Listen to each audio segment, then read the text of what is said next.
Welcome to the Future in 15 show. I'm host Caleb Parker. If you're tuning in for the first time, the Future in 15 show is 15-minute interviews with entrepreneurs and business leaders who are innovating within their company and creating the future of their industry.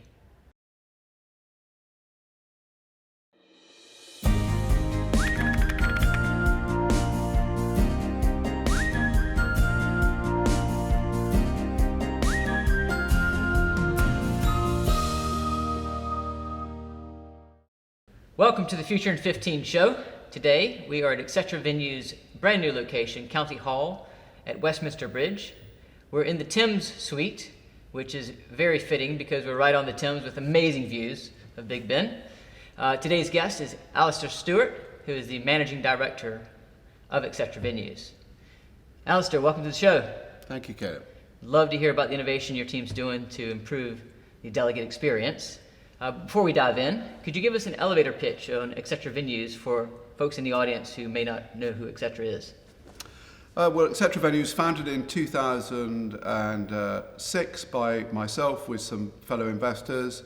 We provide non-residential venues in London and one in Birmingham. And our size is around, we host about 15,000 events now a year, hosting around 630,000 delegates. We're non-residential, we're in the city, and we're contemporary. Brilliant. And who are some of the companies you support? We've got about 6,000 clients that we look after at the moment. So it's the sort of classic range of blue chip accountants, lawyers, do quite a lot with government, central government, local government. Conference organisers are big clients for us, all the usual big conference companies. And actually, now more than ever, we're seeing some SMEs coming in as well, which I think it's interesting because they're in these co-working spaces, a lot of them, and actually what they're looking for is a room with a door on it. So Alastair, I personally have a passion for entrepreneurs, people who are bold enough to go out and take on the world and do things differently, rebels, so to speak.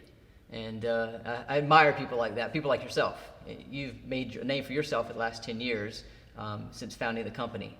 Can you tell us what makes etc.venues different than any other non-residential conference center? I think it's a good question, Caleb. I think the starting point is that we regard ourselves as what I would call a niche business. So we've chosen to concentrate absolutely clearly on one market sector, which is these non-residential venues. As I said, they're in the city, close to public transport, non-residential, and they're very much designed for the new generation of delegates that are coming through. Some of whose parents would have been going out to these country house hotels or conference venues, for training courses that went for days on end. And etc.venues is really just all about capturing the new generation of delegates and actually that they want a completely different venue experience from their parents. And so 10 years ago, you founded, 2006. How did you see that there's a gap in the market? How did you see that this new generation of delegates was coming up and you wanted to create a company to help them? Well, etc.venues actually originally started in 1992, and therefore they had an existing business when I arrived in 2006. But I think it was a much smaller business, and it was very much more focused on just training. Whereas the business we've created subsequently has absolutely got into, still does a lot of training, but also conferences and events now as well. That's been the big change. Let's talk about design for a moment. You believe that design of a venue plays a significant role in the success of an event. Can you talk about that? Yes, I think that's right. In the sense that in the city, you have to think about space very differently. I mean, our business model is to come into what in some cases is office buildings, or in this case, a really big building. It's a huge, massive space here. It's a huge space, and we pay by the square foot. So we think by the square foot. So that's a starting point of how we think of design slightly differently. Space is incredibly precious, and therefore we want to use all of it very effectively. And then we are also thinking about what we call the delegate experience or the organizer's experience, where we listen to them very carefully about what they like and they dislike about the venues or the hotels they may be using. And I think the main thing we're trying to do is make the venues easier to navigate, This venue here is 43,000 square foot on one floor.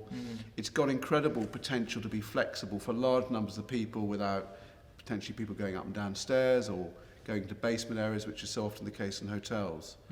And then, we want to make it an enjoyable experience to be in the venue. So design plays a big part in terms of colour and style. And I think people respond well to venues that are well designed. I understand you have meetings with your clients to understand specifically what they're looking for before you start designing a venue. Can you talk about that process? Well, we tend to talk when we've got a plan. We'll go and talk to our regular clients or clients that know us, or who are advocates, I think is that lovely expression, and who genuinely actually want to help us. And we say to them, well, look, if you were to use this venue, how would you use it and how would you like the layout? So I'll give you a good example for the conference customers that have ancillary exhibition space. They want the exhibition space designed incredibly carefully so that it maximises, the traffic past the exhibition stands. So if we can do that in such a way that there's only one way in or one way out, or the space, which in this case is absolutely adjacent to the conference room, then it makes the exhibitor experience for both the exhibitor and the delegate much more beneficial. And that, that is an example of how we would listen to a client and say, fine, where would I put 50 exhibition stands? And sometimes we alter what we do. I think other than that, we're big fans of wayfinding and the science of wayfinding, which is really, how a delegate naturally would find their way around a venue without loads of signs, whether it be to get a cup of coffee or to go to the loo, or just, things that really annoy people about venues when they get lost or they get disorientated. Yeah, it's interesting. In regards to the wayfinding, it's really about making the user experience. Yeah. If I take a tech term, it's like making the user experience very simple and easy, natural even. So when you go into the planning and you start designing, do you bring your clients in to help plan, or do you just have off-site conversations with them? We'll often start with a new location just by testing the location. So in the case of County Hall, first of all, it's a building that a lot of people have heard of.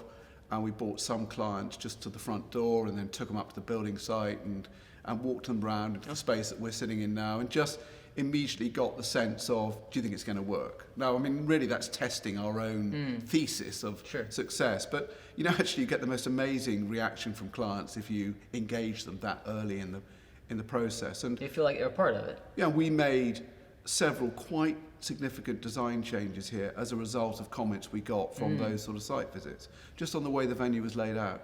Speaking of design changes, has your template, so to speak, maybe that's the wrong word, but has your design process changed over the last 10 years as you open up new locations? Yes, it's a good question. I think we've increased the amount of space we allocate for what we call plenary or networking or breakout. Why is that? Two reasons. I think one is that we're seeing more demand for conferences with exhibitors, and in some cases delegate attendance at some conferences is under pressure, and therefore the financial success of the event is in the selling of exhibition space, and therefore we need to allocate more space for more exhibitors, and we need to make sure that exhibitor experience is really great, because actually it's often the feedback from the exhibitors as much as the delegates that constitute success. Sure. We have increasingly taken out small rooms. Removed them. Okay. And tried to put in place communal co-working spaces where people can potentially have those sorts of sessions, but not necessarily have walls around them or doors. And when you do that, how is that different than having a small space? Or why is that different? Well, small spaces often go very unused, except for maybe a short period of time during the day. They can take up collectively quite a lot of space. They can often add corridors into venues, and which we try and avoid. And I think it's about the way the modern delegate is spending their time at an event and conference. There's more time being spent out of the sessions where it's death by PowerPoint, and all the organisers are giving much more attention now to not only what goes on inside the room, but outside of it, and we've got a big part to play. Yep. So here, we're sitting in a fantastic suite of space overlooking a river, and it just provides natural networking space. Whether it's people looking out the window at the river, or just a talking point because we've got Big Ben behind us, or whatever it is. I think that's become very important. Well, I think that's smart because in an increasingly digital world, when you said networking builds relationships, and in an increasingly digital world, people have often said, well, are we going to have less meetings? Well, no, it makes the value of meetings more important. So instead of being in that seminar room or looking at the PowerPoint, you have that opportunity to build those relationships. I think it's smart.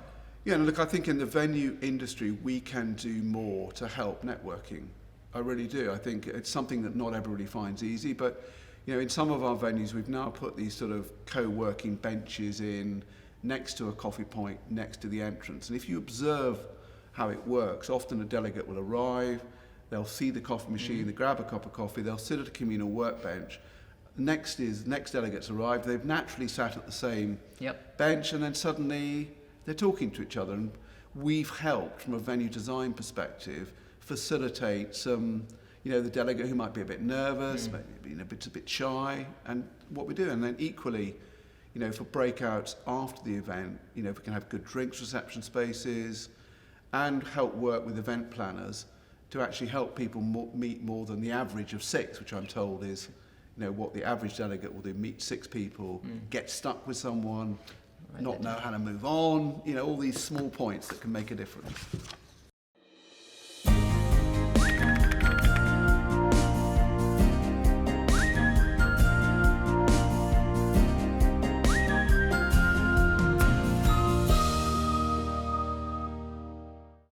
So in an hour's drinks reception, we believe that the average delegate will meet about 6 people. We want to help double that.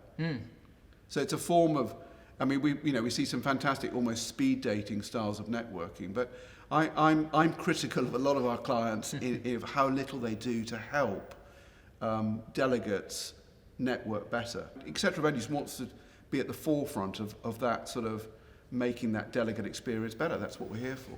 Many times when we think about innovation, people think technology, and technology obviously is a big driver of innovation. So are you adopting new technologies to give a better delegate experience? Yes, I think it depends what you mean by technology, but we want to use audio-visual technology to the foremost. So what can we do? We can provide big plasma screens on arrival that can go with branding, that can start to provide Twitter feeds, can start to put agendas up. And we're doing 12-wall plasma screens. They are incredibly popular. 12? With clients, yeah. So, with one right behind. Yeah. So, and it can be very powerful as a first impression, either for branding or for information purposes. In the rooms, what we're trying to do is to encourage clients to use multiple screens. So the days of a single presentation, PowerPoint, the audience miles back, death by PowerPoint, that we must help everyone move on from that. So multiple screens with maybe the Twitter feed for the event, or social media, or... So not multiple screens for the same view? No. Okay. Well, it could be for the same view. Okay. But it gives the client the option to introduce much more dynamic tech and into the event. And are you seeing that your clients are now using all the multiple screens for various, or are they using it for the same screen, or are they using it for Twitter feeds, etc., like you're saying? Some are. Okay. And I think we What is the most popular? The most popular is to run a hashtag for the event, and then they'll run that through the Twitter feed. Okay. I think the second most popular is an app like Slido, which is engaging. Very impressive app. Allows audiences to ask questions using their mobile phone, to vote on polls. It gets interactivity going. And I think for all the events we host, I think the most successful are probably where our client, to be fair, has got a level of audience engagement at its highest. But what can we do to help clients understand? After all, we see thousands of events a year. Some of them are utterly brilliant, and some of them are utterly awful.